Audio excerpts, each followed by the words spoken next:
Girl, let me ask you something real quick, and I need you to be honest with your heart. Have you ever been lying in that ambulance, bleeding inside after a wreck that almost took you out, dialing your own mama and daddy with shaking hands just to ask them to watch your babies for a few hours, only to get a cold group chat text calling you a nuisance and a burden because they got Taylor Swift tickets with your golden child sister instead? Huh? What would you do, sis? Keep quiet and keep paying their bills like nothing happened? Or finally cut that cord and let them feel what life looks like without you carrying the whole load? Mm-hmm. That's exactly what happened to me. My name is Nia Whitaker, and honey, pull up a chair.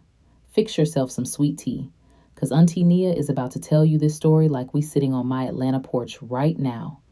Fans blowing and the twins giggling in the background. This one got tears, family shade, straight up betrayal, and an ending so full of freedom and healing, it still got me whispering, "Thank you, Lord," every morning. You ready? All right, here we go.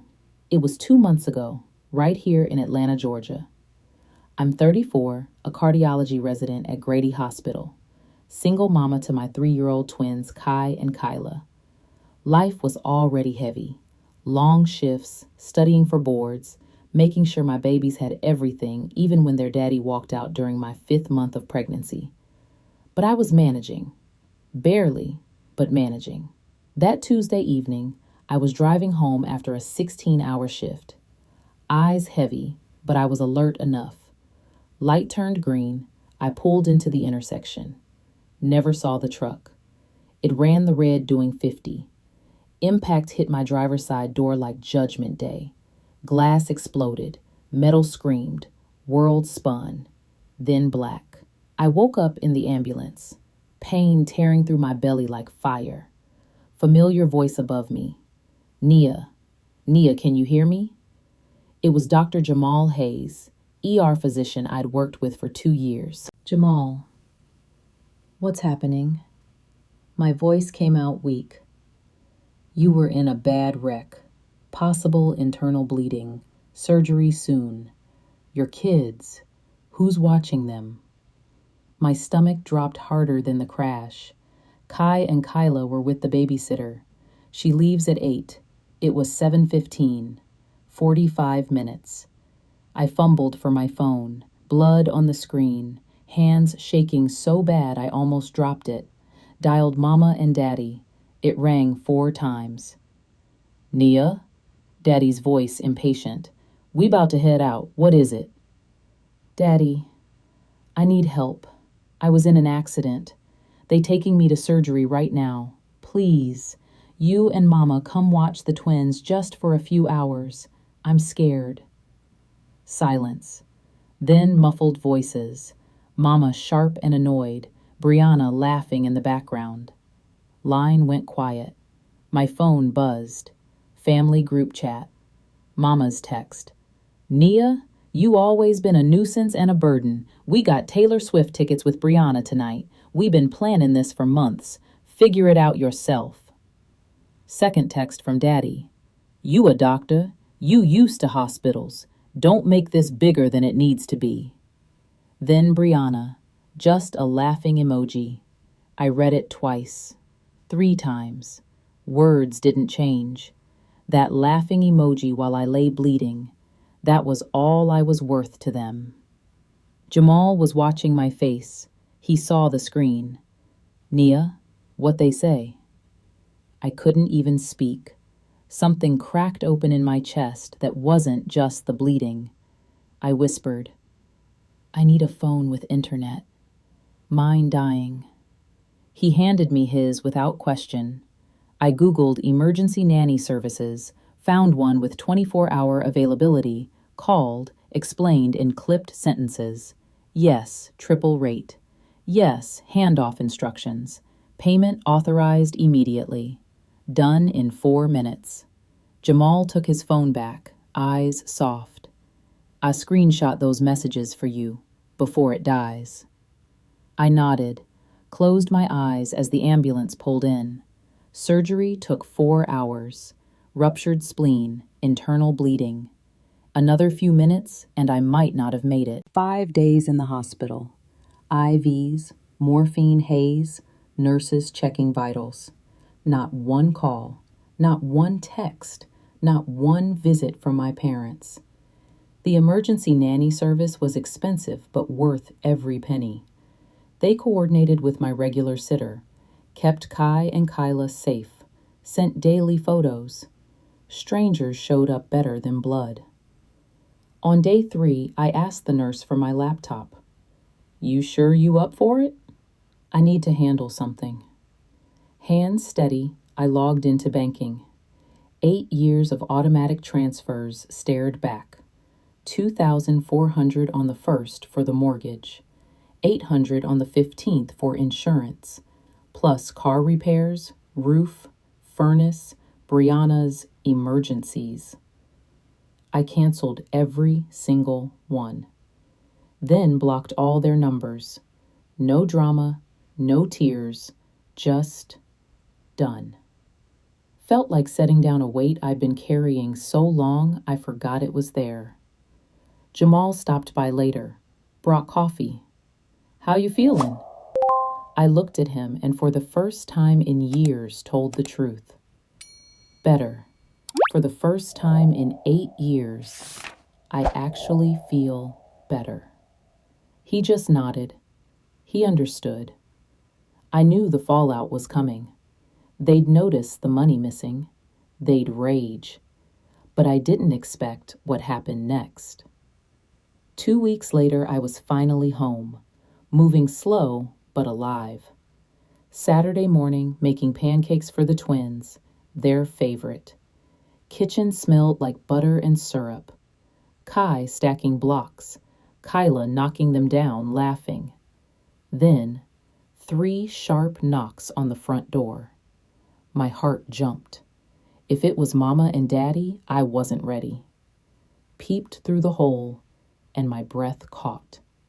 Standing there was a tall man in his 70s, silver hair neatly combed, sharp brown eyes I remembered from childhood, posture still carrying 40 years on the federal bench. Grandpa Earl, Mama's daddy. I hadn't seen him in almost 3 years. My parents always had excuses why we couldn't visit. I opened the door.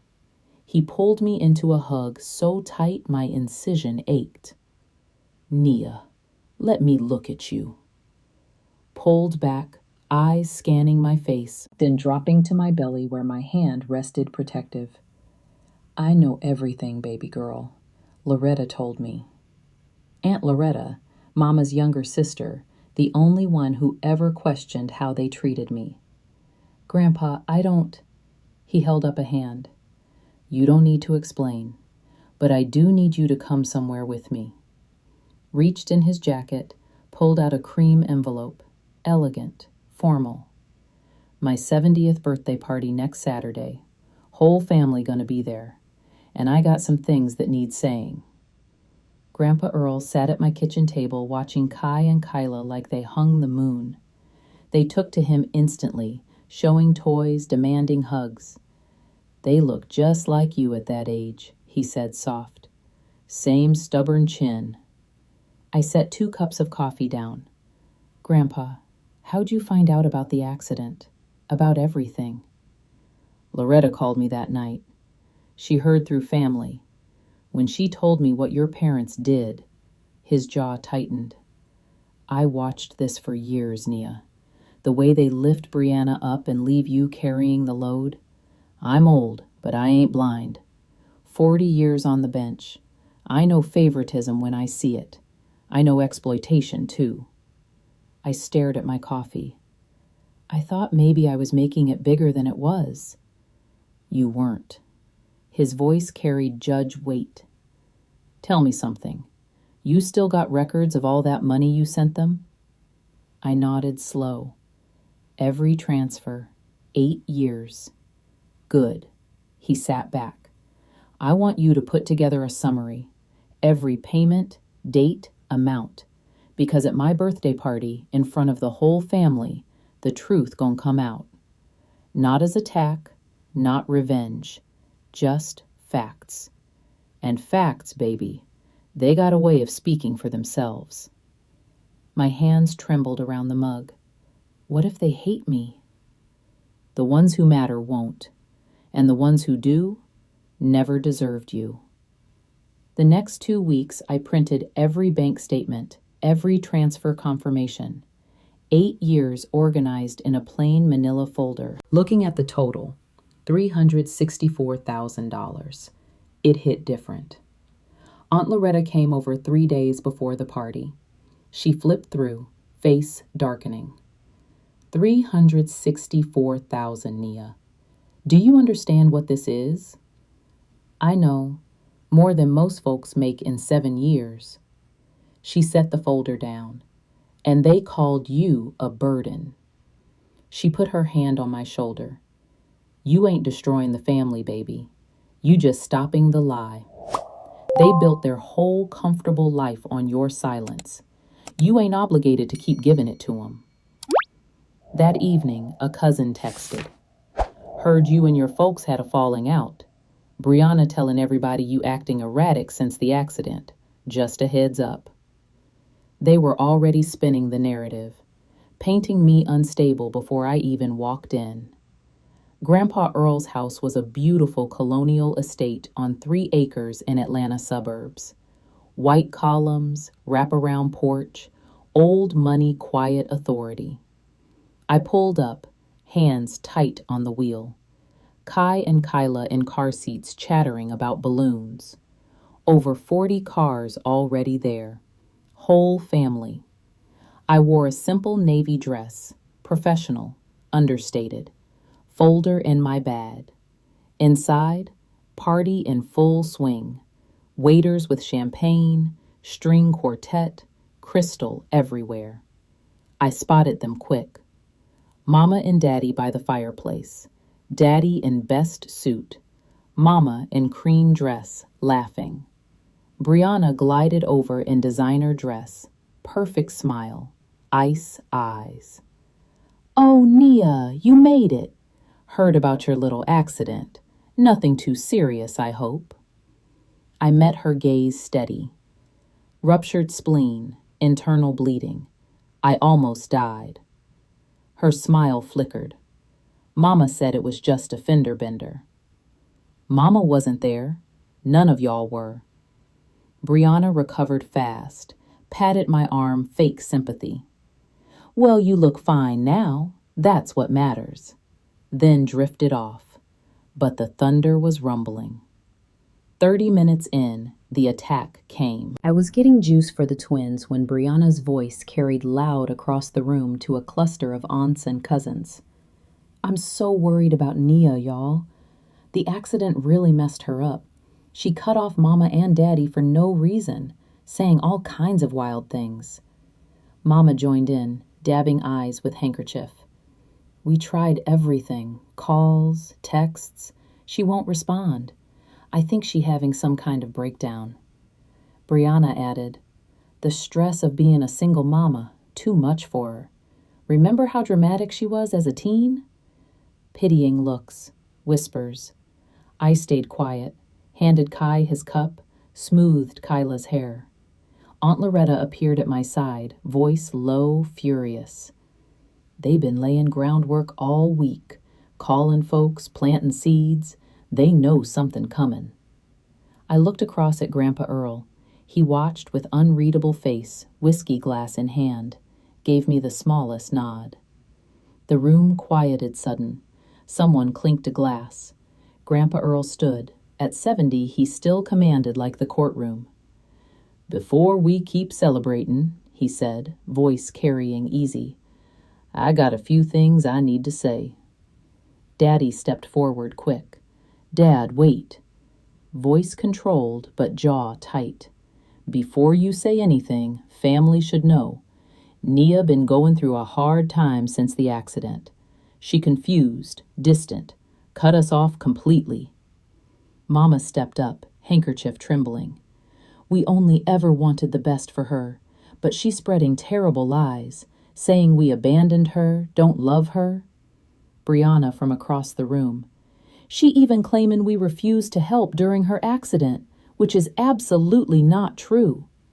Whispers, sympathetic murmurs. Poor thing. Grandpa Earl's voice cut through calm but steel hard.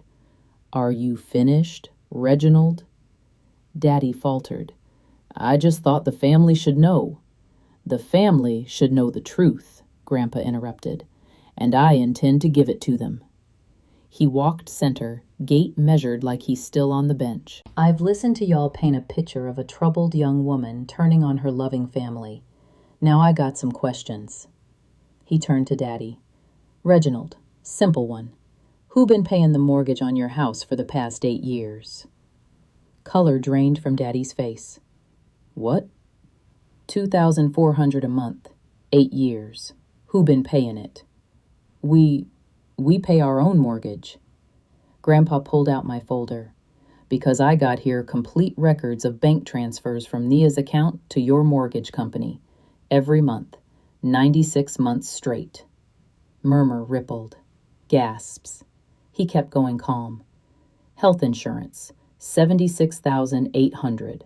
When your company dropped coverage, Nia picked it up. Car repairs, home maintenance, emergencies, $45,000. Cash for Brianna's fashion ventures, $12,000.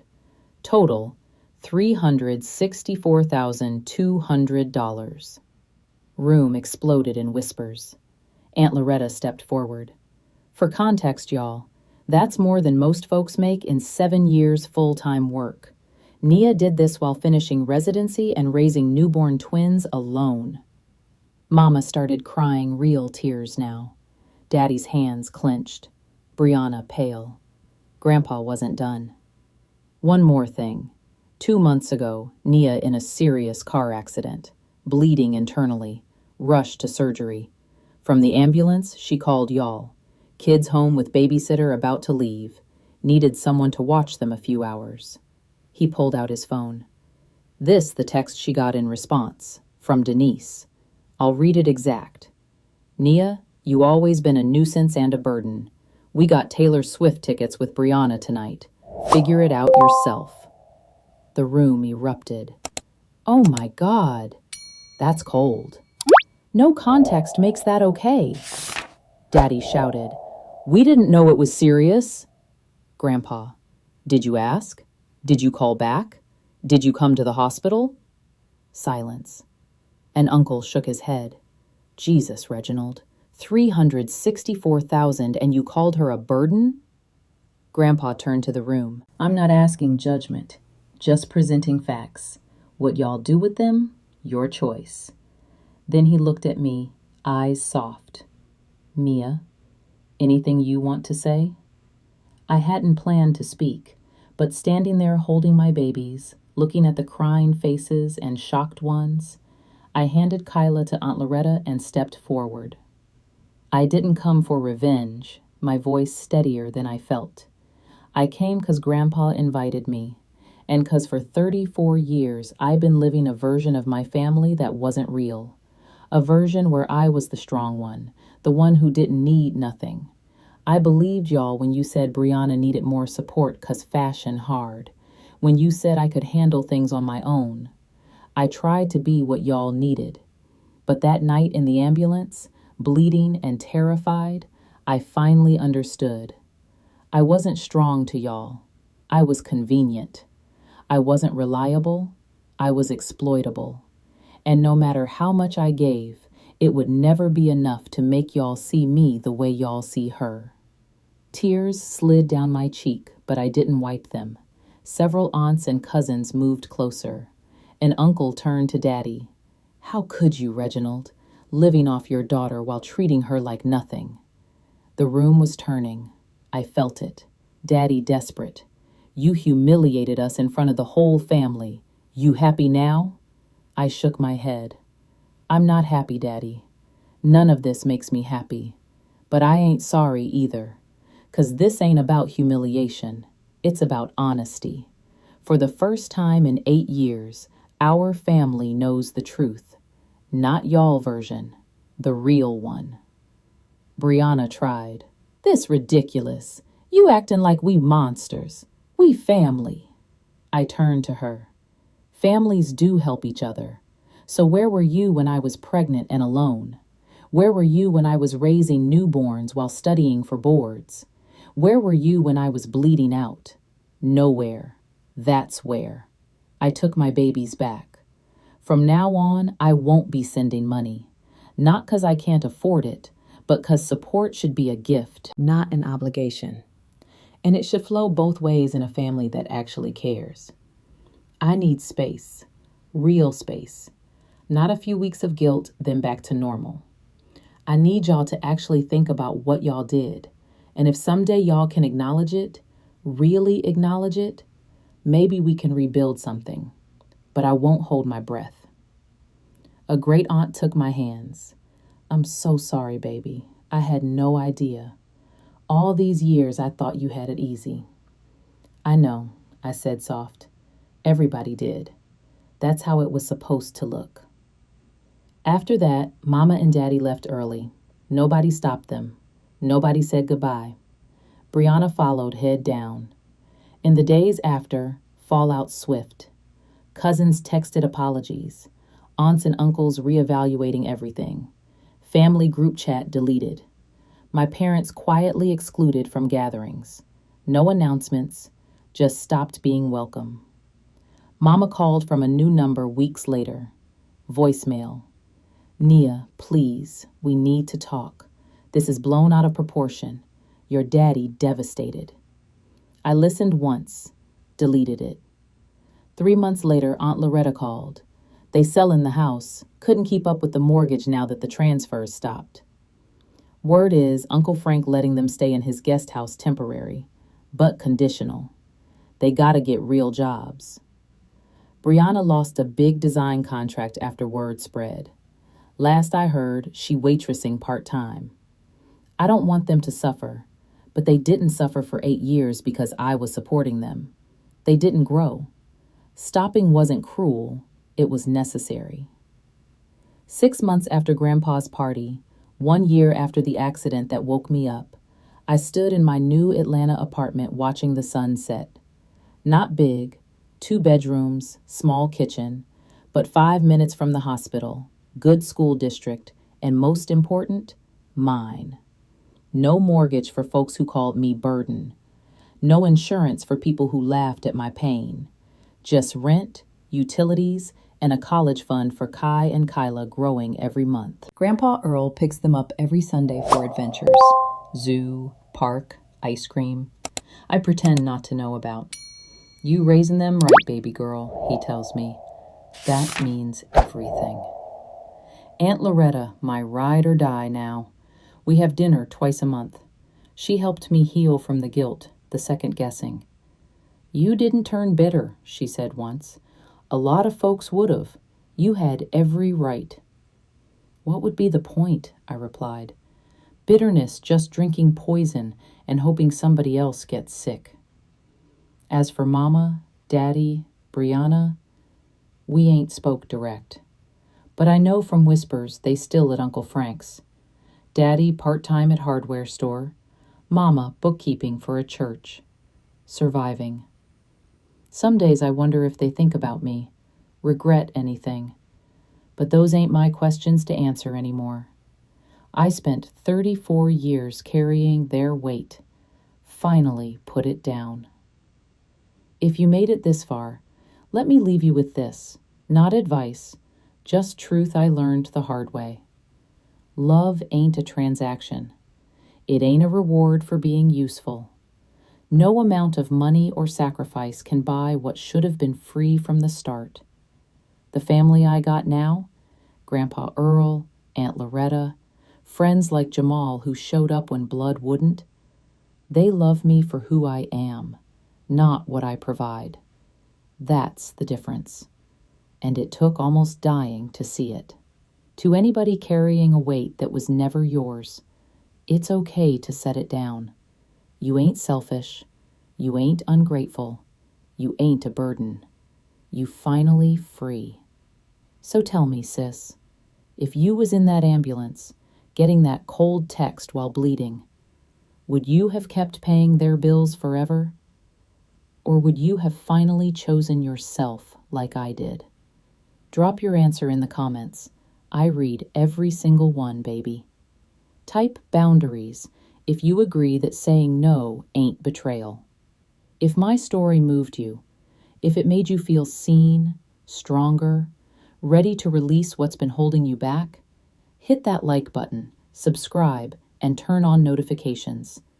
Bigger, deeper stories coming, full of real Black family drama, shade, healing, and women choosing peace over pain. Thank you for staying with me to the very end of this chapter. I love y'all for real. Next time, I'll tell you what happened when Brianna showed up at my door 6 months later, trying to make amends. But that's another story.